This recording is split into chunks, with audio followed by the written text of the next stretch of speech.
Assalamualaikum warahmatullahi wabarakatuh. Apa kabar teman-teman? Semoga kalian selalu dalam lindungan Allah Subhanahu wa Ta'ala dan selalu dalam keadaan baik-baik saja. Langsung saja, hari ini kita akan mempelajari mengenai entomologi dan mikologi di dalam mata kuliah etnobotani. Sebelumnya, saya akan memperkenalkan rekan-rekan saya terlebih dahulu. Yang pertama yaitu ada saya sendiri selaku moderator dan pemateri pertama. Yang kedua ada Santi S. Apriani sebagai pemateri kedua. Lalu ada Ii Sulastri sebagai pemateri ketiga dan ada Dewinda Oktavia sebagai pemateri keempat. Nah, langsung saja ke pemateri pertama yaitu saya sendiri. Entomologi, hubungan serangga dan manusia. Apa sih yang dimaksud dengan entomologi? Nah, serangga merupakan salah satu organisme yang termasuk dalam kingdom Animalia, filum Arthropoda, dan merupakan hewan yang dikelompokkan dalam kelas insekta. Nah, serangga ini telah ada di muka bumi jauh sebelum manusia muncul. Hal ini dibuktikan dari penemuan fosil serangga yang telah berumur sekitar 350 juta tahun. Sementara manusia baru diduga ada sejak 2 juta tahun yang lalu.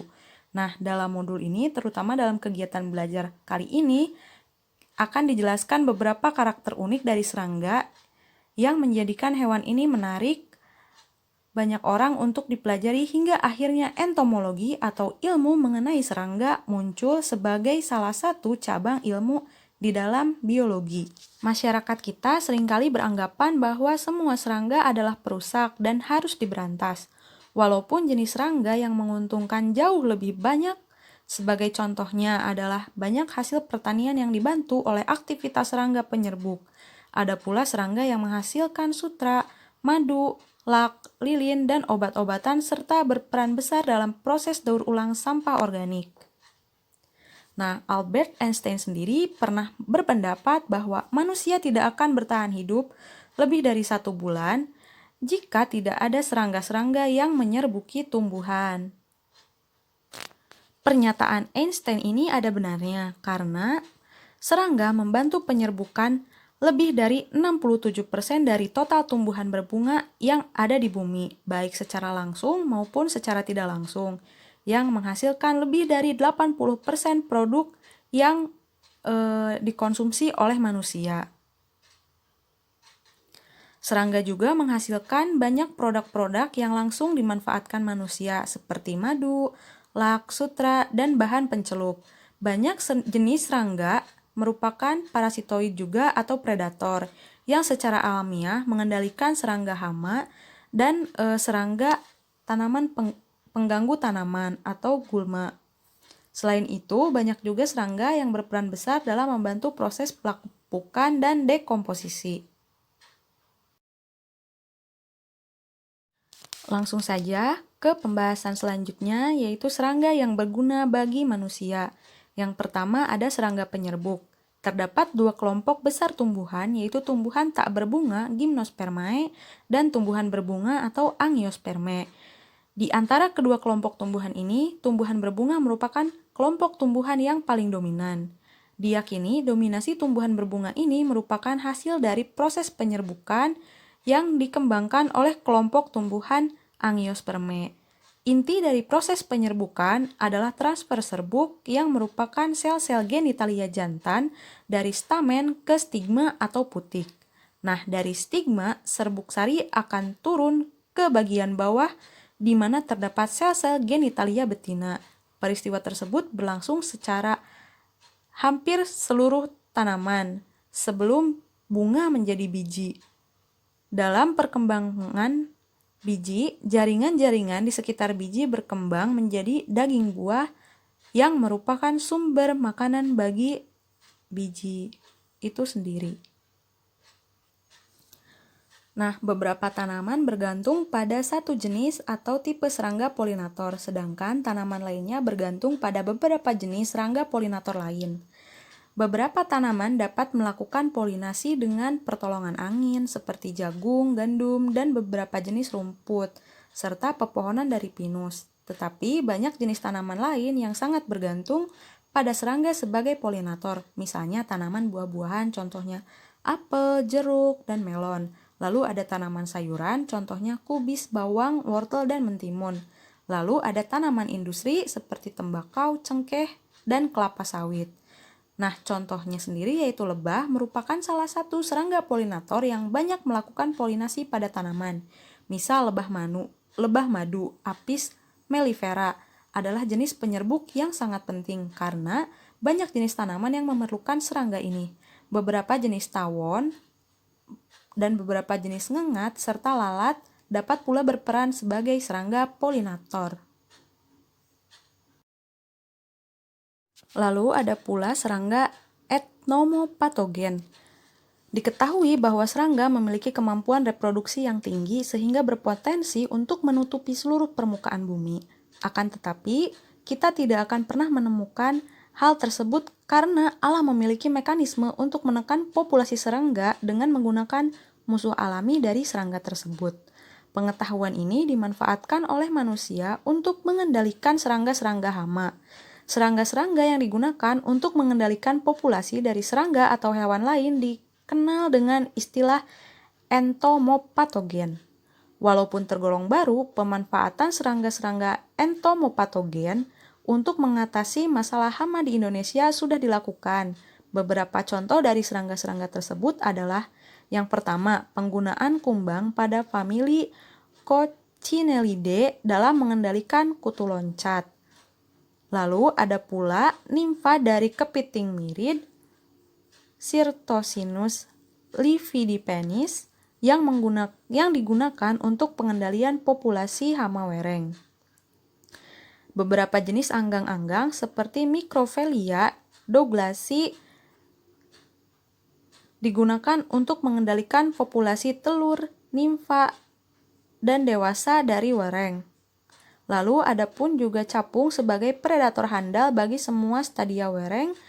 Lalu ada pula banyak jenis tabuhan merupakan ordo Hymenoptera dari familia Braconidae, merupakan parasitoid dari berbagai serangga hama utama pada tanaman pangan seperti sayur-sayuran, hortikultura, buah-buahan, dan kehutanan. Kelebihan dari penggunaan serangga dalam entomopatogen sebagai pengendali serangga hama adalah yang pertama, dapat berkesinambungan bila serangga-serangga tersebut mampu beradaptasi dengan lingkungannya.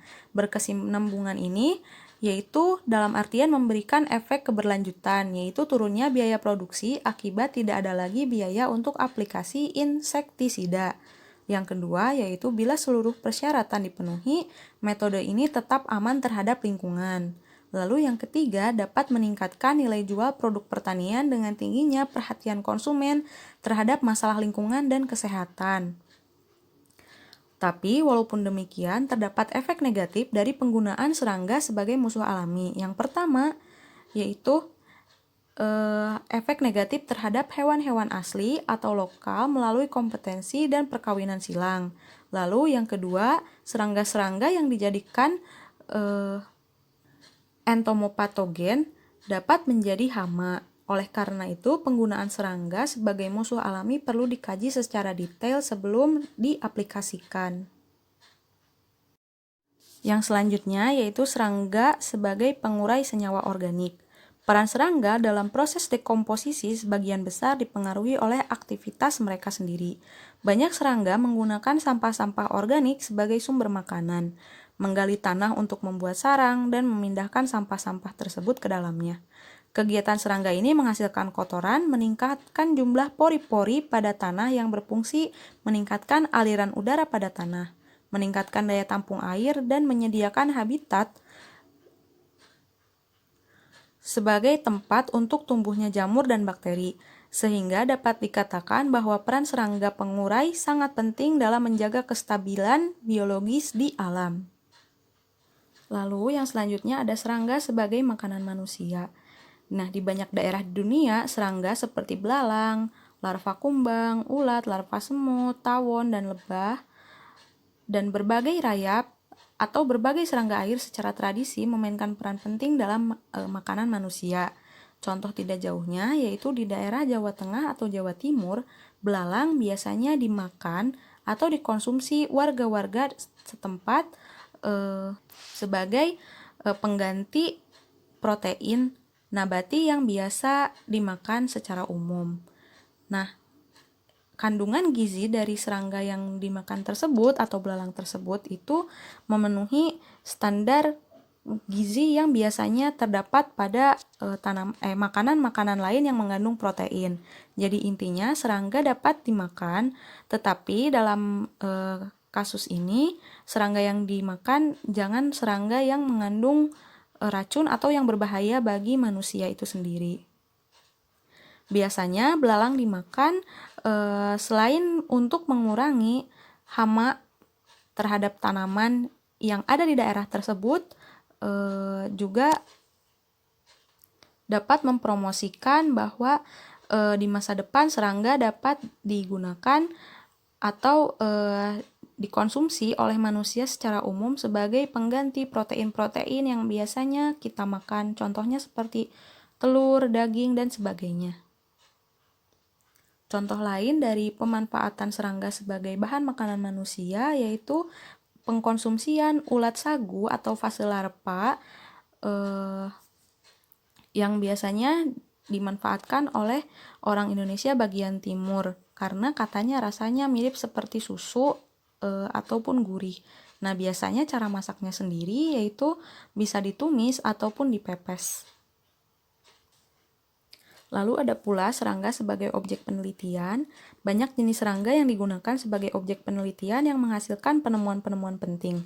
Tidak hanya di bidang biologi seperti genetika, fisiologi, ekologi, dan evolusi, tetapi juga di bidang lain seperti kedokteran, forensik, dan robot.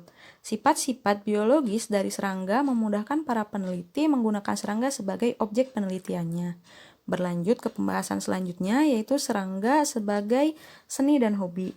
Banyak jenis kupu-kupu dan kumbang atau serangga lainnya merupakan bahan koleksi bagi para pecinta serangga. Contohnya yaitu koleksi awetan kupu-kupu yang biasanya terdapat di suatu daerah. Pada contoh yang saya cantumkan misalnya jenis-jenis kupu-kupu yang terdapat di Pulau Saram. Biasanya serangga-serangga yang telah diawetkan dan ditata sedemikian rupa memiliki nilai jual atau nilai koleksi yang menjanjikan juga. Berlanjut ke pembahasan selanjutnya yaitu produk komersial yang dihasilkan oleh serangga. Nah, seperti yang kita tahu atau yang paling familiar, produk yang dihasilkan oleh serangga yaitu madu dan beeswax. Nah, madu sendiri memiliki banyak manfaat bagi tubuh, terutama untuk menjaga daya tahan tubuh dan menjaga energi kita agar tetap fit seharian. Madu sendiri memiliki banyak manfaat, tidak hanya untuk dikonsumsi tetapi diterapkan pada bidang kosmetika dan estetika, misalnya sebagai bahan kandungan utama untuk pembuatan sabun, untuk pembuatan masker, dan untuk terapi-terapi lainnya seperti misalnya untuk dilakukan aplikasi secara langsung kepada wajah untuk digunakan masker, katanya sebagai penjaga kelembaban alami bagi kulit. Lalu ada pula sutra. Nah, sutra merupakan salah satu produk ekonomi penting dunia yang berasal dari Cina kuno. Nah, serangga yang menghasilkan kain sutra ini yaitu ulat sutra, pupanya yang dikenal sebagai kokon. Lalu ada pula yaitu serangga Lasifer laka yang menghasilkan zat pigmen warna merah alami untuk pewarna makanan. Produk-produk lain yang dihasilkan oleh serangga yaitu ada bahan pencelup baju, lalu ada pula obat-obatan yang dapat pula diproduksi oleh serangga, misalnya bisa lebah yang digunakan sebagai bahan obat penyakit artritis, lalu allantoin yang dihasilkan oleh lalat dari famili Caliproridae yang digunakan sebagai bahan penyakit osteomielitis. Nah, beralih sekarang kita akan membahas mengenai serangga yang merugikan. Seiring peradaban manusia, serangga telah menyerang manusia, bersaing dengan manusia untuk makanan dan sumber daya alam yang lain, serta bertindak sebagai vektor penyakit bagi hewan ternak dan manusia. Pada awalnya, efek dari serangga-serangga merugikan ini tidak terlalu besar. Akan tetapi, dengan perkembangan dan pergerakan populasi manusia menyebabkan pengaruh dari serangga-serangga sebagai vektor penyakit menjadi semakin nyata. Nah, dalam pertanian, skala besar dan sistem tanam monokultur menyebabkan ledakan serangga hama dan penyakit tanaman yang ditularkan oleh serangga.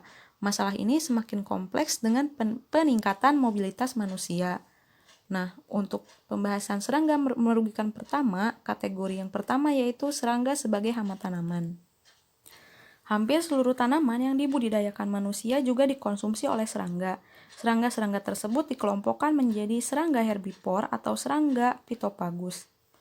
Kerusakan yang ditimbulkan oleh serangga dalam bentuk serangan yang dilakukan oleh serangga dewasa maupun larva. Secara tidak langsung, serangga juga dapat berperan sebagai vektor bagi banyak penyakit tanaman. Tingkat kerusakan akibat serangan serangga tersebut dapat berupa penurunan hasil produksi sampai kematian dari tanaman tersebut. Nah, 3 cara penyakit tanaman masuk ke dalam tanaman. Yang pertama yaitu patogen secara tidak sengaja masuk melalui lubang bekas masuknya telur atau bekas gigitan serangga pada jaringan tanaman. Lalu yang kedua, patogen dapat ditransmisikan pada atau di dalam tubuh serangga dari satu tanaman ke tanaman lainnya. Lalu ada pula patogen dapat berada dalam tubuh serangga baik dalam waktu singkat atau dalam waktu yang lama, sehingga menginokulasikan bakteri atau jamur ke dalam tanaman pada saat menghisap cairan tanaman. Lalu ada serangga sebagai hama gudang. Di gudang, produk-produk tidak luput dari serangan serangga hama, terutama kumbang baik dewasa maupun larva dan Lepidoptera yang hanya dewasa. Produk-produk yang sering diserang oleh serangga ini adalah makanan pokok dan produk turunannya. Contohnya buncis, kacang-kacangan, kacang polong, buah, daging, dan produk harian. Selain itu, produk-produk yang berasal dari kayu seringkali diserang oleh rayap atau semut. Di Indonesia sendiri, hama gudang yang ditemukan antara lain Sitopilus oryzae dan Sitopilus jeamais yang mengkonsumsi beras atau jagung. Nah, biasanya hama ini timbul pada saat jagung atau beras tersimpan dalam keadaan yang lama sehingga tidak terkontrol dan tidak diketahui kapan serangga hama ini menginvasi timbunan cadangan makanan kita. Lalu ada pula yaitu serangga yang menyerang hewan ternak. Serangga seringkali menginjeksikan senyawa kimia beracun atau toksin ke dalam tubuh hewan ternak.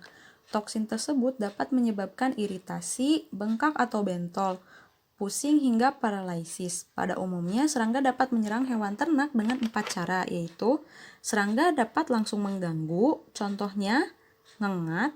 Yang kedua, serangga dapat menginjeksikan racun atau bisa dengan gigitan atau tusukannya, contohnya pada lebah. Lalu, serangga hidup pada manusia atau hewan ternak sebagai parasit, contohnya kutu rambut. Lalu ada pula serangga yang dapat bertindak sebagai agensia vektor penyakit, contohnya nyamuk. Berlanjut ke pembahasan serangga sebagai vektor penyakit, kali ini vektor penyakitnya pada manusia, yaitu serangga berperan sebagai agen yang menularkan penyakit ke manusia atau dikenal juga dengan istilah vektor. Nah, serangga-serangga ini selanjutnya dapat dikelompokkan menjadi 2 macam vektor. Yang pertama yaitu vektor mekanik dan vektor biologis.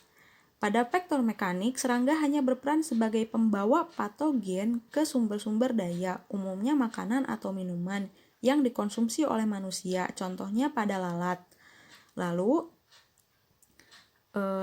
sedangkan serangga yang tergolong sebagai vektor biologis adalah serangga yang membawa organisme patogen dan organisme tersebut menghabiskan sebagian masa hidupnya pada tubuh serangga tersebut sebagai vektor biologis. Nah, kalau serangga sebagai vektor biologis ini merupakan vektor penyakit yang paling ditakuti karena menularkan beberapa penyakit ke manusia. Contohnya penyakit yang disebarkan oleh vektor biologis antara lain yaitu malaria, DBD, dan PES yang pernah menjadi wabah yang menghancurkan atau menewaskan 30 juta jiwa pada saat itu. Nah, untuk yang selanjutnya yaitu kearifan lokal mengenai entomologi. Yang pertama yaitu capung seperti pertanda akan turun hujan. Capung dewasa yang terbang bebas di lokasi tertentu dengan jumlah yang banyak diperkirakan oleh masyarakat akan terjadi hujan. Yang kedua, di Jawa Barat dan beberapa daerah di Indonesia, terutama di pedesaan, capung digunakan pada anak-anak untuk menghentikan kebiasaan kencing pada saat tidur atau mengompol. Dipercaya atau tidak, cara ini memang berhasil untuk saya dan saya pernah mencobanya sendiri. Yang ketiga yaitu di Jepang, capung dilindungi dan tidak boleh dilukai atau dibunuh. Sebab capung menurut kepercayaan orang Jepang merupakan simbol kejayaan dan semangat serta penghubung jiwa dengan orang-orang yang telah meninggal. Sekian pemaparan presentasi dari saya. Untuk yang selanjutnya mengenai etnomikologi akan dilanjutkan oleh rekanan saya yaitu Santi S. Apriani. Kepadanya dipersilahkan. Baik, di sini saya akan melanjutkan pembahasan selanjutnya mengenai kearifan lokal etnomologi. Yang pertama ada capung seperti pertanda akan turun hujan, di mana capung dewasa ini akan terbang bebas di lokasi tertentu dengan jumlah yang banyak yang diperkirakan oleh masyarakat dari turun-temurun akan terjadi hujan. Kemudian di Jawa Barat dan beberapa daerah di Indonesia, terutama di pedesaan. Nah, capung ini digunakan oleh biasanya untuk anak-anak sebagai bentuk dari kearifan lokal untuk menghentikan kebiasaan kencing saat tidur atau ngompol. Nah, capung dewasa yang masih hidup sambil dipegang sayapnya itu diletakkan di atas pusar si anak dan dibiarkan kaki capungnya untuk menggelitik pusar anak tersebut. Nah, dengan cara demikian dipercaya bahwa si anak tidak akan mengompol lagi atau akan menghentikan kebiasaan kencing saat tidurnya. Nah, kemudian perlakuan terhadap capung sebagai bentuk dari kearifan lokal masyarakat ini sangat berbeda dengan negara lain ya. Misalnya itu yang ketiga ada di Jepang. Di Jepang ini capung itu dilindungi dan tidak boleh dilukai ataupun dibunuh. Sebab capung ini menurut kepercayaan orang Jepang merupakan simbol dari kejayaan dan semangat serta penghubung jiwa orang yang telah meninggal. Kemudian untuk selanjutnya, nah, etnomikologi. Apa sih itu etnomikologi? Nah, etnomikologi adalah studi yang mengkaji pemanfaatan jamur oleh masyarakat sebagai bahan makanan, obat-obatan, kerajinan, ataupun ritual. Kemudian,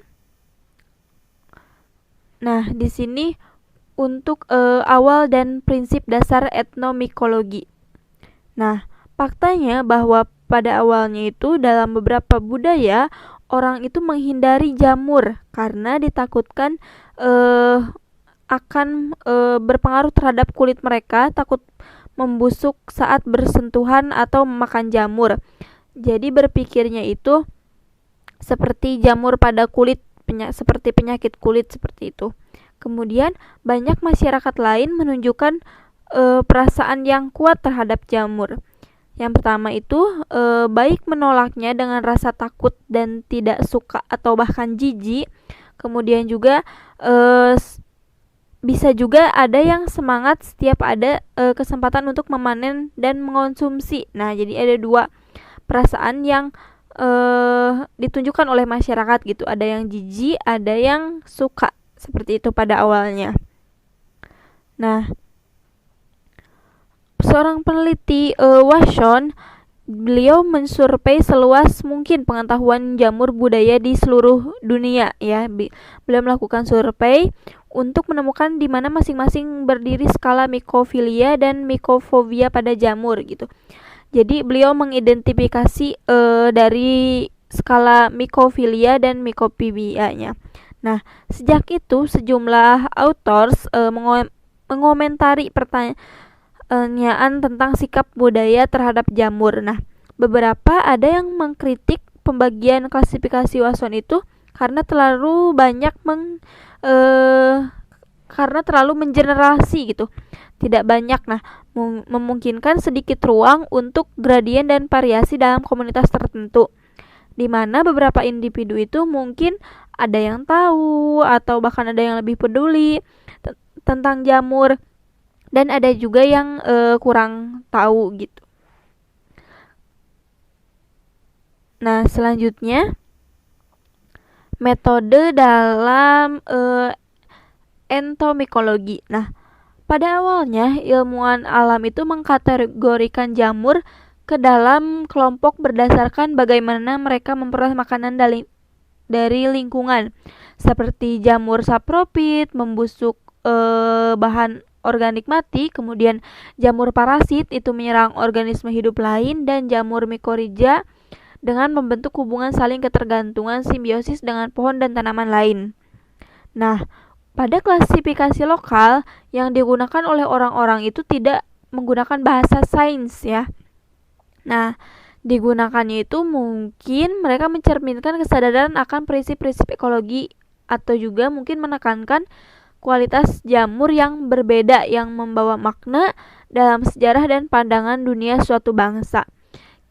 Jadi misalnya sebutan pada bahasa Inggris ya, toadstool. Nah, mencerminkan hubungan antara jamur dan kodok yang ditemukan di Inggris. Nah,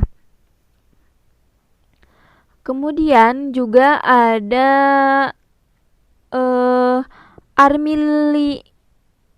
Armillariella miela disebut jamur madu di Rusia. Nah,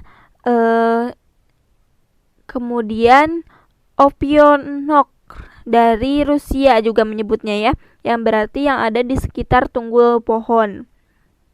Nah, jadi memahami prinsip ekologi yang digunakan ahli mikologi untuk mengidentifikasi kelompok jamur dapat membantu dan menggambarkan pola umum dan perbedaan dalam sistem klasifikasi ilmuwan mikologi dan masyarakat lokal.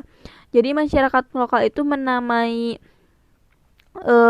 jamur itu dilihat dari misalnya yang tadi ditemunya di sekitaran tunggul pohon, kemudian rasanya manis seperti madu, jadi penyebutannya seperti itu. Lalu untuk selanjutnya, nah, jika genus dan spesies tidak dapat ditentukan, peneliti setidaknya harus mengidentifikasi kelompok yang sama, menentukan misalnya apakah jamurnya adalah polifori yang tumbuh di tunggul pohon atau bolet ataupun tertutup berpori di bagian bawah gitu. Jadi tergantung ditemukannya gitu, dinamakannya seperti itu biasanya. Lalu untuk selanjutnya, metodenya itu melakukan studi pre-listing atau dengan cara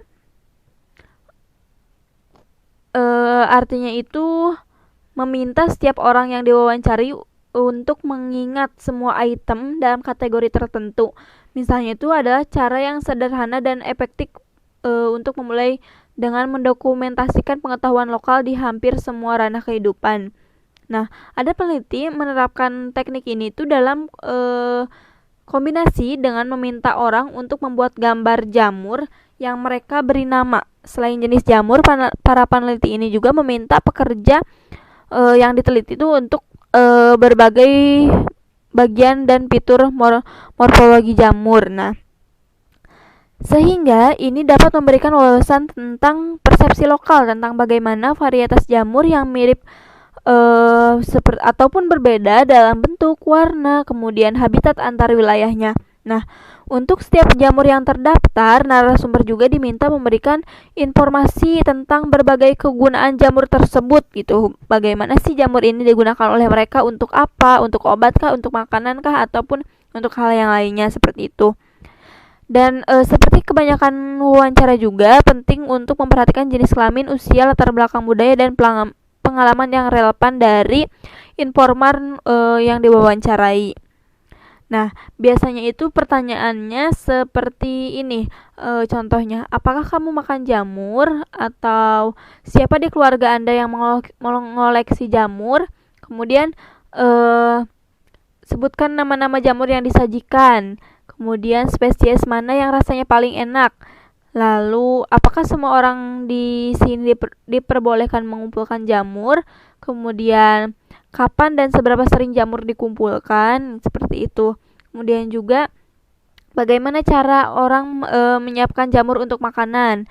Kemudian, seberapa tinggi Anda menghargai jamur sebagai makanan dibandingkan dengan bahan makanan lain semacam daging, ikan, ataupun sayuran? Pertanyaan-pertanyaan seperti itu bisa diajukan kepada narasumber saat kita mengidentifikasi jamur-jamur tersebut. Nah, akan tetapi pada saat ini jamur itu sudah sangat diterima ya. Awalnya itu dikenal sangat booming di Rusia ya, sampai akhirnya ke Amerika juga ikut booming. Nah, lalu selain dijadikan makanan, jamur juga dijadikan sebagai untuk pengobatan, seni dan kerajinan ya, praktik ritual dan pencerahan spiritual, inoksitation dan rekreasi, dan sejumlah aplikasi lainnya mulai dari insektisida hingga pupuk tanah.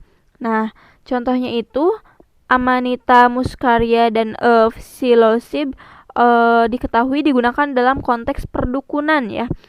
Nah, bertindak sebagai agen dunia roh atau pemicu keadaan. Nah, seperti itu contohnya pada gambar.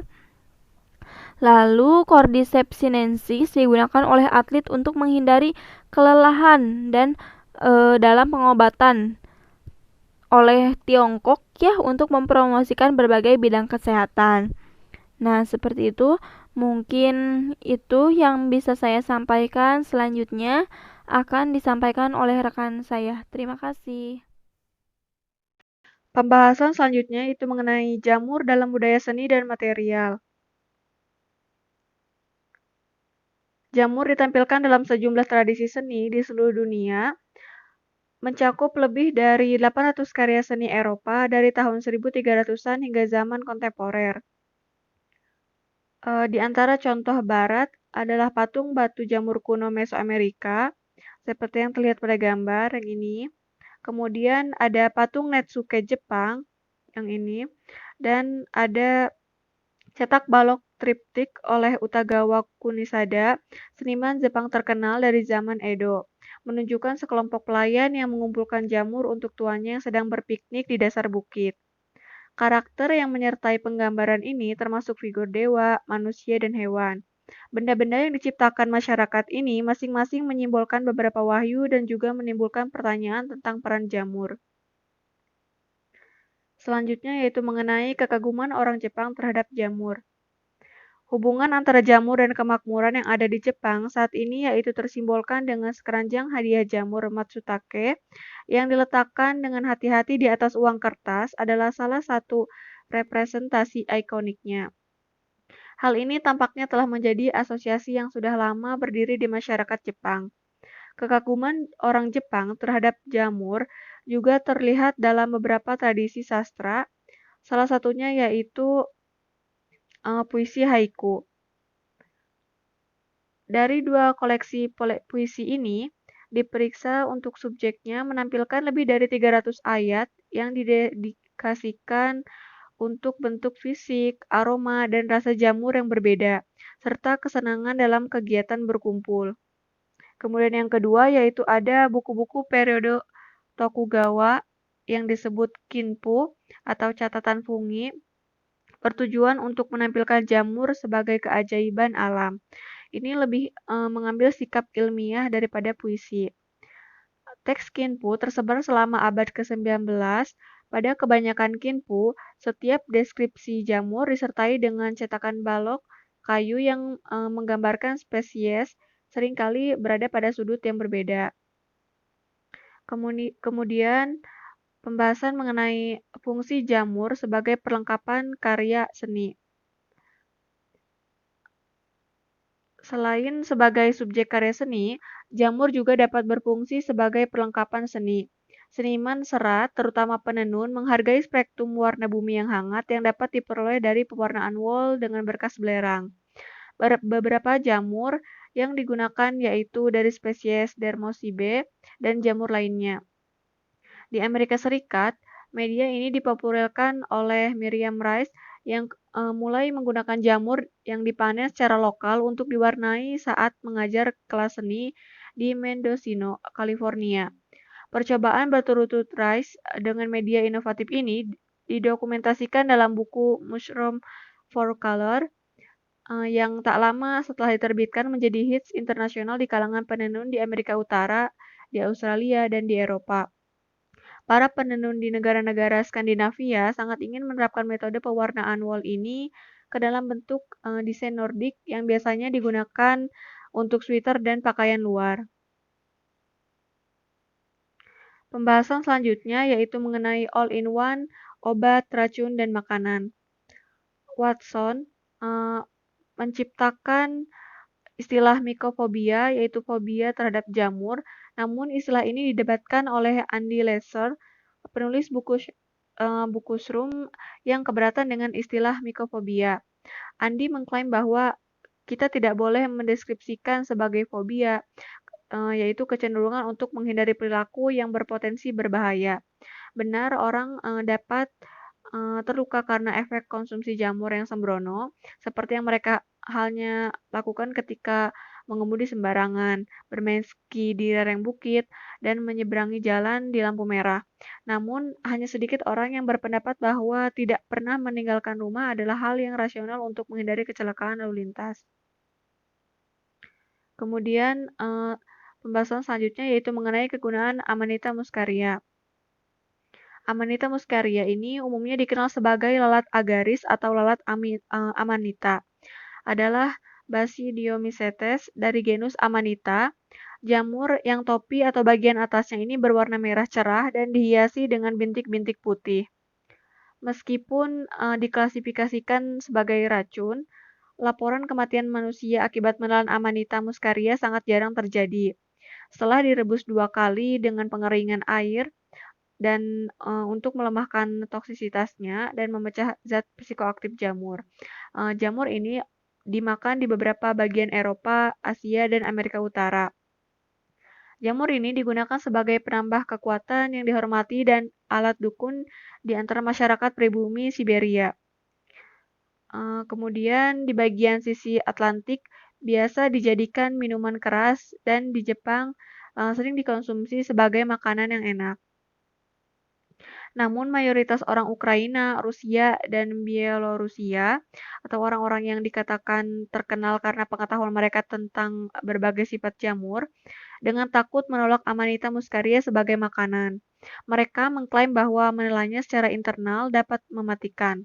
Meskipun mereka menggunakan Amanita muscaria sebagai atau secara eksternal, yaitu sebagai obat untuk sendi, tulang, kulit, dan mata yang sakit.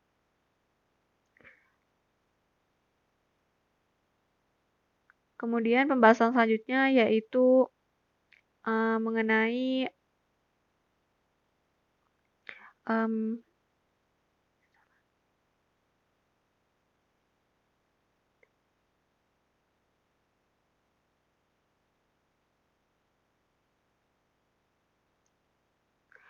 Kemudian pembahasan selanjutnya yaitu mengenai perdebatan dalam pengkategorian jamur. Ketika orang pertama kali memulai belajar tentang jamur, mereka seringkali terlalu bersemangat untuk menempatkan masing-masing jamur ke dalam kategori tertentu. Mereka ingin tahu apakah itu bisa dimakan, beracun, obat, atau halusinogen. Seperti dalam kasus Amanita phalloides, dikatakan bahwa jamur ini tidak dapat dimakan karena menelannya dalam bentuk apapun menyebabkan kerusakan yang cepat dan fatal pada hati dan ginjal.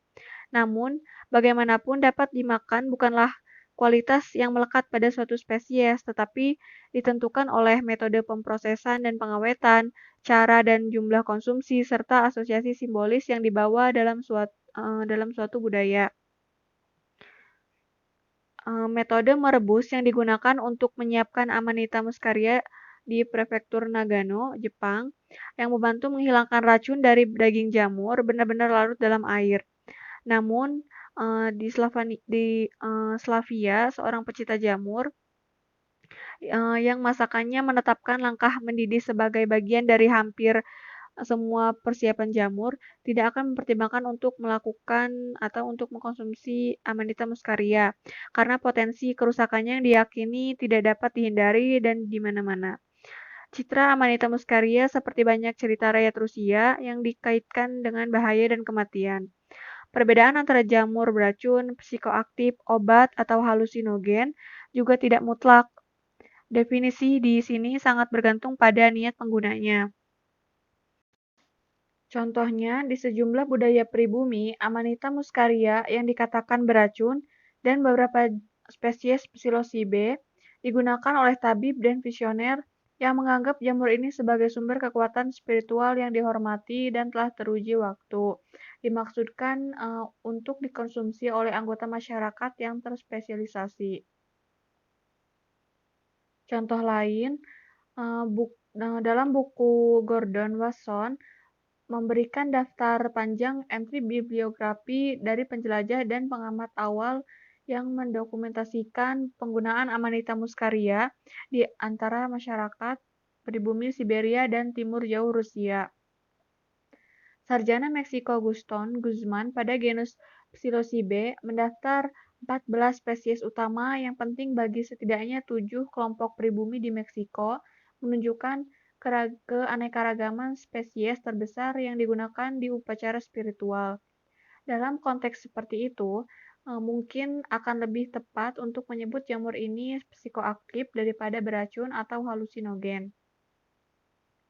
Di sisi lain, hukum pidana di sebagian besar negara bagian barat menganggap kemampuan psilocybe untuk mengubah kesadaran dan berbahaya. Oleh karena itu, lebih cenderung menganggap kualitas psikoaktifnya ini beracun. Sejak pertama kali didokumentasikan pada tahun 1960-an, jamur psikoaktif telah menjadi item populer di acara festival, di mana mereka biasanya disebut halusinogen, psikedelik, atau hanya ajaib.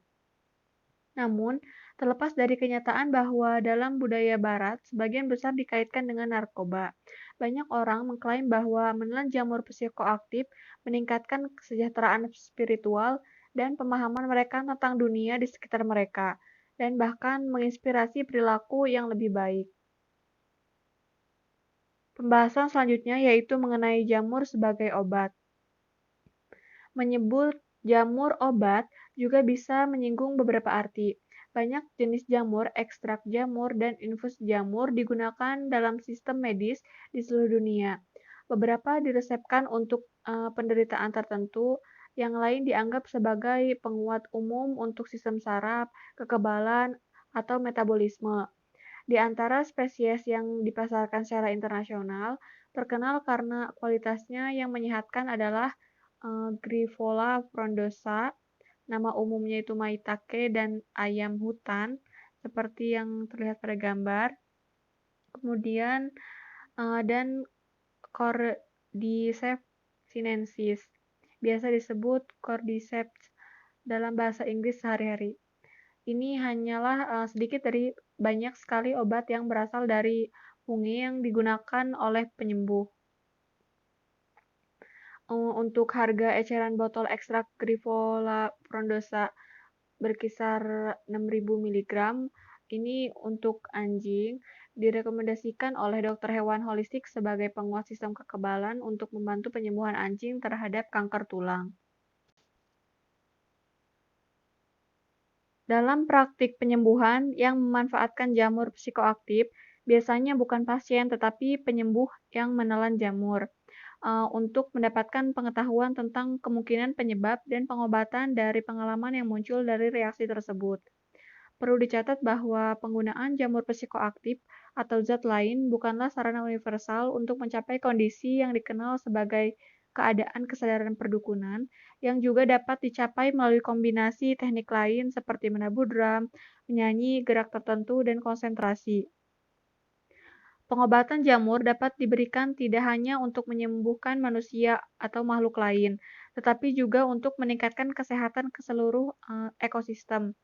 Paul Stamets dalam bukunya yaitu Mycelium Running: How Mushroom Can Help Save the World memperkenalkan kita pada teknik mycofiltration dan mycoremediation yang melibatkan pengayaan habitat dengan fungi tertentu yang menyerap polutan di lingkungan untuk mendorong pemulihan tanah yang sehat di hutan yang terkontaminasi atau rusak. Pembahasan selanjutnya yaitu mengenai perbedaan sudut pandang terhadap jamur. Seperti yang telah kita lihat dari contoh Amanita muscaria dan statusnya di kalangan orang Rusia, budaya yang umumnya merayakan dirinya sebagai mikofilik mungkin tidak adil dari sudut pandang orang luar dan diskriminatif terhadap jamur tertentu. Ini mungkin juga memberikan nilai yang agak rendah untuk jamur yang dianggap pilihan oleh orang lain, misalnya jamur morel yang dihargai dengan mahal di restoran dan pasar kelas atas Amerika Serikat, Swiss, dan Prancis. Tetapi masuk dalam kategori terendah oleh orang Rusia. Kemudian Mycophil Meksiko dan Jepang mengatakan makanan jamur liar adalah makanan lezat di Swiss atau Amerika Serikat, tetapi mungkin merupakan kebutuhan di Malawi. Tetapi dalam mengakui itu, kita harus ingat bahwa makanan yang dipanen sebagai kebutuhan dapat juga dinilai sebagai makanan lezat dalam budaya yang sama. Selanjutnya di sini saya akan menjelaskan mengenai kearifan lokal tentang pandangan masyarakat terhadap entomologi dan mikologi. Yang pertama ada dari Kapuas Hulu, Kabupaten paling timur di Kalimantan Barat atau Kalbar. Nah, di Kapuas Hulu ini merupakan kabupaten paling timur. Kalbar adalah penghasil madu terbaik. Nah, kualitas madunya yaitu nomor 2 terbaik di dunia. Rasa madunya sangat khas dan sangat berbeda dengan daerah yang lainnya. Salah satu penyebabnya yaitu karena di Kapuas Hulu ini masih memiliki banyak hutan. Selanjutnya ada tradisi musung madu di Pulau Bangka, di Sumatera. Nah, madu pelawan atau yang lebih dikenal dengan sebutan madu pahit Bangka adalah madu yang bersumber dari lebah liar atau Apis dorsata yang menghisap sari bunga pohon pelawan. Nah, yang membuat madu ini unik adalah pohon pelawan yang merupakan pohon langka yang hanya ada di Pulau Bangka, Sumatera. Nah, tradisi musuk madu yaitu dengan cara membuat sunggau untuk mendapatkan hasil berupa air madu dari Apis dorsata atau madu liar atau si lebah liarnya. Nah, bentuk dari sanggau lebah madu yang dibuat sangat sederhana, yaitu dengan hanya 2 batang kayu yang vertikal, lalu yang berfungsi untuk menyangga batang yang horizontal dengan tingkat kemiringannya 15-30 derajat. Nah, kemiringan cabang dipilih agar sarangnya dapat menahan beban sarang madu yang berat. Sarang lebah madu liar ini terkonsentrasi di ujung sarang yang lebih tinggi. Satu hal yang penting dari membuat si sunggau adalah pada bagian atas sunggau harus dipastikan terbuka ke lingkungan luar atau tidak terhalang vegetasi tumbuhan di sekitarnya. Untuk tingkat keberhasilannya, itu sekitar 10-20%, di mana sangat bergantung pada musim bunga yang menjadi sumber nektar dari si Apis dorsata. Selanjutnya masih dari Pulau Bangka, Sumatera ada yang namanya jamur pelawan. Nah, diketahui jamur pelawan atau yang lebih dikenal masyarakat yaitu kulat pelawan merupakan jamur pangan yang bernilai ekonomis tinggi dan harganya itu lumayan mahal, 2 juta kilogram jamur kering. Nah, menurut kepercayaan masyarakat setempat, munculnya jamur ini terjadi setelah kemarau yang diikuti dengan hujan yang disertai dengan petir. Nah, masyarakat meyakini bahwa tumbuhnya jamur ini hanya terdapat pada pohon pelawan atau T. merguensis. Dan sampai saat ini jamur pelawan belum bisa dikembangbiakan walaupun telah dilakukan kajian mengenai ekologi dari jamur tersebut. Nah, diketahui juga si jamur pelawan ini beberapa hari setelah adanya petir di musim hujan, maka si jamur ini tubuh buahnya akan muncul di permukaan tanah dan dia hanya akan bertahan selama 3 hari setelah tumbuh. Setelah itu jamur akan mengalami pembusukan. Selanjutnya, di Kota Sengkang, Kabupaten Wajo di Sulawesi Selatan. Nah, di Kota Sengkang ini terkenal sebagai daerah penghasil kain sutra di Indonesia, di mana produk kain sutra dari daerah ini sudah dipasarkan ke mancanegara, serta hampir seluruh warga di kota tersebut menggeluti kerajinan sutra. Bahkan, mereka juga melakukan proses pemeliharaan ulat sutra di rumah-rumah. Jadi, di sana, di bagian kolong rumah, karena rumahnya seperti rumah panggung, warga membuat kandang ulat sutra. Nah, serta di sana itu kondisi tanahnya subur, sehingga memudahkan para warga juga untuk menanam yang namanya pohon murbei. Nah, pohon murbei ini digunakan sebagai pakan dari ulat sutra. Selanjutnya, ada ungkrung atau ulat jati yang menjadi lambang kearifan masyarakat di Gunung Kidul. Nah, jadi si ungkrung ini dibuat sebagai makanan atau kuliner. Nah, kuliner musiman ini mulai dicari oleh para wisatawan karena rasanya yang lezat dan bentuknya yang unik. Larva dari ngengat Hible pure ini hanya muncul pada awal musim penghujan, ketika daun-daun jati yang telah meranggas itu mulai tumbuh. Nah, pada saat tersebut, masyarakat Gunung Kidul akan beramai-ramai datang ke kebun jati untuk mengumpulkan larva dan pupa dari ngengat tersebut. Nah, pada musim ulat jati berakhir, maka larva akan selesai bermetamorfosis dan akan menjadi ngengat. Hanya sekitar beberapa minggu sejak terjadi ledakan populasi. Nah, perlu diketahui juga sih, ungkrung atau ulat jati ini memiliki kandungan nutrisi yang tinggi. Selanjutnya, ada masyarakat Jati Gede di Kabupaten Sumedang. Nah, masyarakat Jati Gede di Kabupaten Sumedang itu menggunakan undur-undur sebagai obat tradisional untuk penyakit asma. Nah, penyakit asma ini termasuk ke dalam jenis penyakit dalam. Nah, penyakit ini biasanya ditandai dengan gejala yaitu seperti sesak nafas bagaikan tercekik seperti itu. Nah, adapun masyarakat di sana sebagai pengobatan tradisionalnya tadi menggunakan si undur-undur. Nah, cara untuk membuat obatnya yaitu dengan cara undur-undur dimasukkan ke dalam pisang kemudian dimakan. Nah, undur-undur dimakan setiap hari dan dimakan pagi setelah sarapan. Jumlah hari untuk berobat rutin makan undur-undur ini disesuaikan dengan hari kelahiran. Misalnya, lahir di hari Senin, makan obatnya 4 hari. Selasa 3 hari, Rabu 7 hari, Kamis 8 hari, Jumat 6 hari, Sabtu 9 hari, dan Minggu 5 hari menurut kepercayaan tradisional di sana. Lalu masyarakat adat Kajang di desa Tanah Toak, Kecamatan Kajang, Kabupaten Balukamba, Provinsi Sulawesi Selatan. Nah, masyarakat adat Kajang menggunakan serangga sebagai acuan dalam mengamati musim yang akan datang. Jadi, masyarakat adat Kajang ini mereka mengamati serangga di sekitar mereka atau aktivitas serangga ini untuk memprediksi iklim atau cuaca yang akan datang di sana. Nah, pengetahuan masyarakat Ajang selalu didasarkan pada ekosistem, iklim, serta peristiwa-peristiwa bencana maupun musibah yang terkait erat pada hubungan alam dan manusia. Nah, terjadinya interaksi antara manusia dengan alam dan Taurie Arana atau Tuhan Yang Maha Esa menurut masyarakat adat Kajang selanjutnya melahirkan berbagai kearifan serta pengetahuan lokal dalam menghadapi kondisi-kondisi sulit atau ancaman-ancaman yang ada.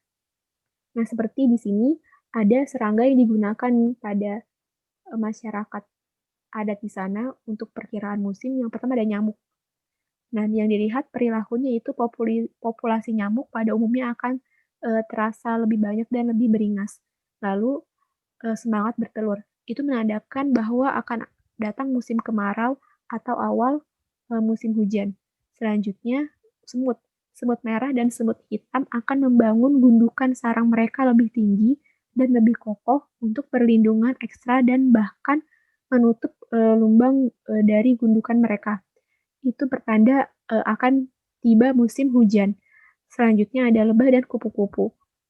Perilakunya itu sangat jarang terlihat hinggap di bunga-bunga, menandakan bahwa musim hujan akan segera tiba. Selanjutnya banyak terlihat berterbangan di sekitar pemukiman bahwa menandakan akan datang atau itu merupakan musim kemarau. Nah, selanjutnya ada fenomena alam yang berkaitan dengan entomologi dan mikologi. Pertama ada wabah tomcat. Seperti yang kita tahu, beberapa tahun ke belakang heboh atau ada berita tentang si wabah tomcat. Nah, tomcat atau nama latinnya Phaeodrus sp merupakan kumbang. Nah, populasi dari kumbang Phaeodrus sp itu meningkat pesat pada akhir bulan musim hujan, yaitu bulan Maret dan April, dan kemudian dengan cepat berkurang dengan timbulan cuaca kering pada bulan-bulan berikutnya. Beberapa laporan penelitian menunjukkan bahwa peningkatan pesat dalam populasi mereka telah dikaitkan dengan peningkatan hujan terkait dengan fenomena El Nino di beberapa negara dan beberapa waktu yang lalu. Nah, si tomcat ini dia bisa hidup di mana saja, bisa di taman, hutan, taman kota, hutan rawa, sawah, dan memang habitat umumnya adalah sepanjang dia menemukan sumber makanannya. Nah, kenapa tomcat ini bisa mewabah ketika saat itu adalah karena predatornya sendiri di alam itu berkurang sehingga dia menyebabkan blooming atau mewabah seperti itu. Dan efek yang ditimbulkan dari si tomcat ini ketika mengenai kulit adalah seperti ini, menyebabkan penyakit kulit. Selanjutnya ada ledakan populasi ulat bulu di Probolinggo. Nah, diperkirakan kenapa bisa terjadi ledakan itu karena minimnya faktor pembatas dan naiknya temperatur udara yang menyebabkan pemicu terjadinya ledakan populasi. Nah, berdasarkan penelitian para pakar serangga jurusan hama dan penyakit tumbuhan Fakultas Pertanian UGM, terdapat 2 spesies ulat bulu yang menyerang pohon mangga di Probolinggo.